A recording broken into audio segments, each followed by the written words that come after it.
I am often checking in and seeing, like, is there something that seems true here that I'm afraid to say because it might upset or offend or not fit in to some set of expectations that me or the client may have.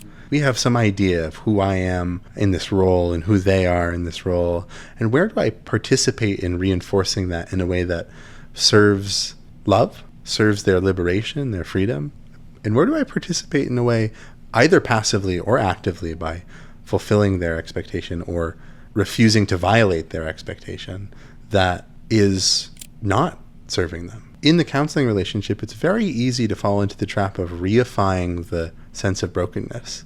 You can reject the suffering and pain by allowing and reinforcing the sense of judgment that the pain and suffering is wrong in some way, and that there's some wrongness in a given person.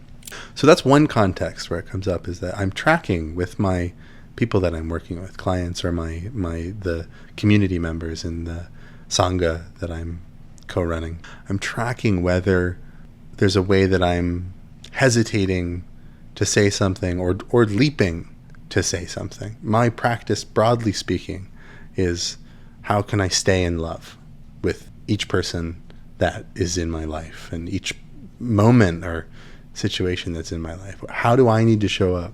What's the power I need to own, either actively or passively, to stay in love with here and now and who's in it?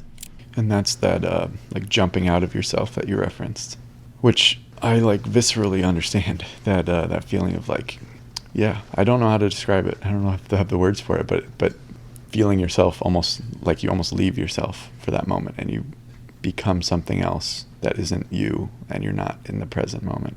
And then with romantic relationships, like you said, it feels more important, and it probably is more important than most other relationships.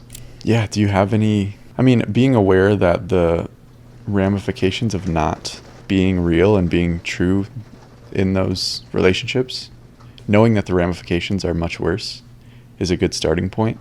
Do you have any other advice for how to be bold and how to take those leaps when you are afraid, this could lose me the relationship? A lot of it starts with the willingness to hold yourself in grief, because there will be times when you lose things that you love because you stand up for yourself universally, and to honor that grief, not to run away from it. That's step one, not to pathologize the grief and sorrow that might come, to see the grief as an act of worship and love of that which may be no longer present.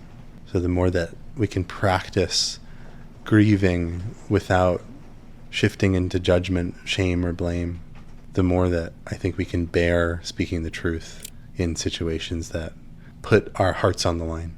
So just almost being aware that I'm not going to abandon myself. I'm going to be there for me if this does go wrong, whatever happens. Yeah, and knowing it might be horribly painful, knowing that it might destroy everything you once knew about yourself, going into it willingly. And also, having acceptance and grace for the times when that's overwhelming. It's an aim for me to move towards that, and I think there's nothing wrong with the hesitation to do so, with the pull towards comfort. And I at the same time, I believe that the deepest service that I can offer anyone, including myself, is to do it anyways, to speak that truth in the moments where loss might be around the corner.